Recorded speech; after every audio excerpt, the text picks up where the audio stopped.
Good morning madam. Good morning. मी अध्यापक महाविद्यालय वडगाव इथून आलेली आहे. माझं BEdचं आता ॲडमिशन झालेलं आहे. तर मला एक प्रोजेक्ट करायचा आहे, समकालीन भारतीय शिक्षण लिंगभाव समाज. यासाठी मला एका NGOला भेट देऊन थोडासा त्याचा आढावा घ्यायचा की तुम्ही कसे तुमची संस्था चालवता वगैरे असं. तर थोडेसे क्वेश्चन आहेत ते मी तुम्हाला विचारू शकते का? विचारू शकतेस. तुमची जी लेटर आहे का तुमचं? हो, हे कॉलेजचं लेटर आहे. ओके. हे आमच्या संस्थेलाच राहणार हो, की परत रिटर्न नाही तुम्हाला ओके. परवानगीसाठी आपल्या लाईट हाऊसचे जे इथले सेंटर हेड आहेत ते सुदर्शन कसबे सर आहेत. तर मग तुला इथे त्यांचं नावाने हे लेटर द्यावं लागेल. हो, ठीक आहे. आपली जी संस्था आहे महानगरपालिकेसोबत कौशल्य, तो प्रकल्प सुरू करण्यासाठी तुमची नक्की संकल्पना काय होती? ओके. आपलं लाईट हाऊस जे आहे, पहिलं लाईट हाऊस कम्युनिटी फाउंडेशन हे PMC मध्ये काम करत होतं. फर्स्ट हे जे औंधमध्ये स्टार्ट झालेलं आहे, तर आपण यूथ डेव्हलपमेंटसाठी काम करतो. 18 ते 35 एजमधले जे पण यूथ आहेत त्यांना घडवण्यासाठी स्किलची गरज आहे किंवा जॉबची नीड पर्सन आहे, तर त्यांना आपण जॉब प्रोव्हाइड करतो. का तर त्यांचं अर्निंग स्टार्ट झालं पाहिजे, त्यांचं घर सुधारलं पाहिजे, घर चाललं पाहिजे, इन्कम सोर्स त्यांना कोणत्या ना कोणत्या माध्यमातून मिळालं पाहिजे, हा आपला उद्देश आहे. PCMC मध्ये 2021पासून आपला Pimpri light house first start झालेला आहे. आपण महानगरपालिका समाज विकास विभाग हे पण स्लम डेव्हलपमेंटसाठी काम करतो.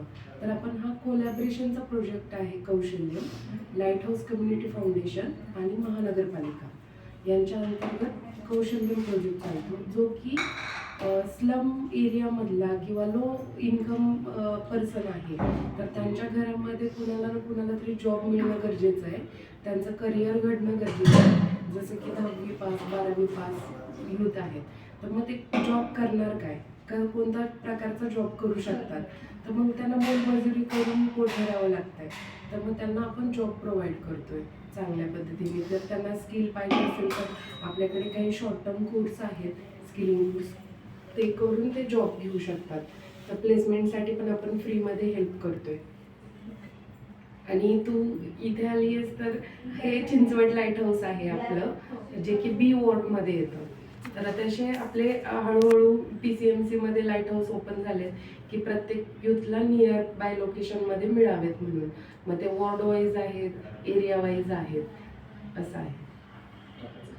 म्हणून आपल्या PCMCच्या लाईट हाऊसला कौशल्यम लाईट हाऊस नाव दिलेलं आहे, कारण यूथला आपण नोकरी देणार सोबत तुम्ही कौशल्य पण देता. कौशल्य पण देतो.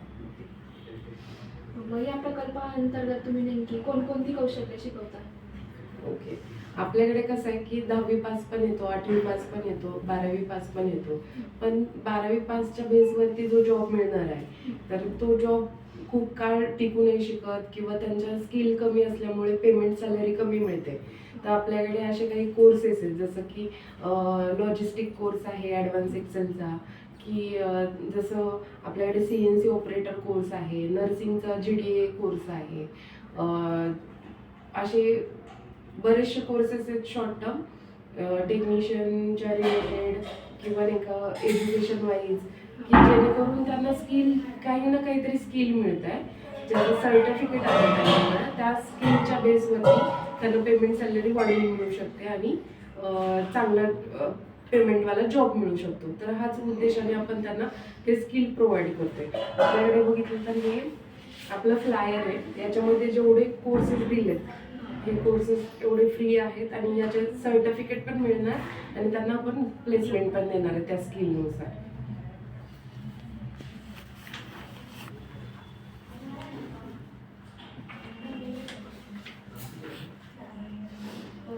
कौशल्य तर तुम्ही शिकवताय, पण नोकरीसाठी तयार करता त्यांना कोणत्या प्रकारचे प्रशिक्षण दिले जाते, म्हणजे शिकवलं जातं की असं?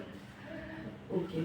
आपल्याकडे जो 2 प्रकारचे यूथ येतात, म्हणजे ज्यांना काही स्किल कमी आहे तर स्किल घेण्यासाठी, कारण आपण काउन्सिलिंग पण घेतो यूथचा, तर त्याच्यामध्ये आम्हाला असं आढळतं की काही यूथला स्किलिंगची गरज असते, काही यूथला प्लेसमेंटची नीड असते, कारण घरच चालू शकत नाही.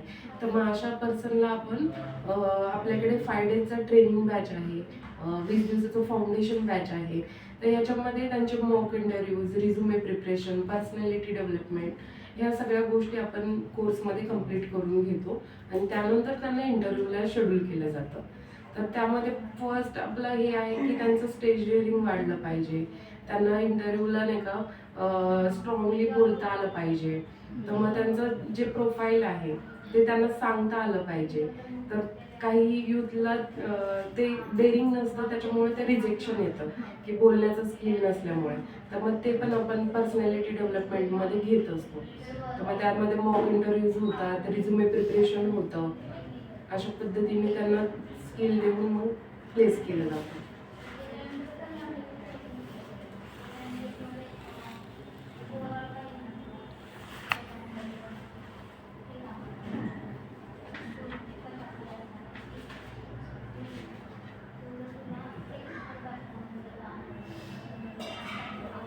प्रश्न विचारलेला असता. हा प्रकल्प राबवताना तुम्हाला काही अडचण किंवा आव्हाने येतात का? हा प्रकल्प राबवताना आम्हाला स्लममध्ये पण काम करावं लागतं आणि स्लममध्ये 18 ते 35 एजमधला जो यूथ आहे तो ऑलरेडी वर्किंग आहे. तो काही ना काहीतरी काम करतोय किंवा रोजगार करतोय, एज्युकेशनकडे त्याचा कल नाही आहे. तर अशा पर्सनला रोजगार हा त्याला एंडपर्यंत करायचा आहे, त्याच्या घरात कुणी ना कुणीतरी करतंय तरच त्याचं घर चालतंय. पण स्किल कमी असल्यामुळे त्यांना नाही का तेवढा मोबदला मिळत नाही आहे त्या पैशांचा. तर त्यांना आम्हाला समजवणं किंवा त्याच्या फॅमिलीचं काउन्सिलिंग करणं याच्यामध्ये कधी कधी चॅलेंजेस येऊ शकतात.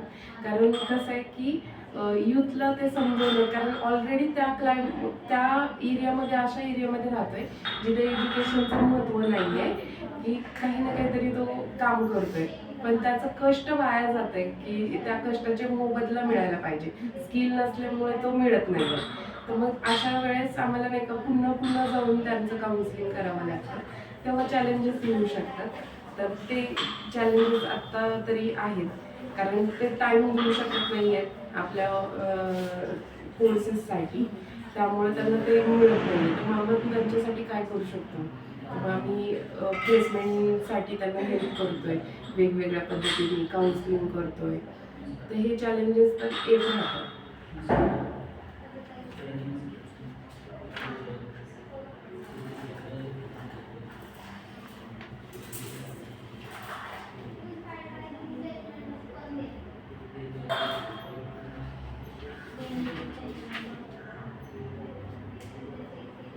काय विचारायचं अजून विचारू शकतो.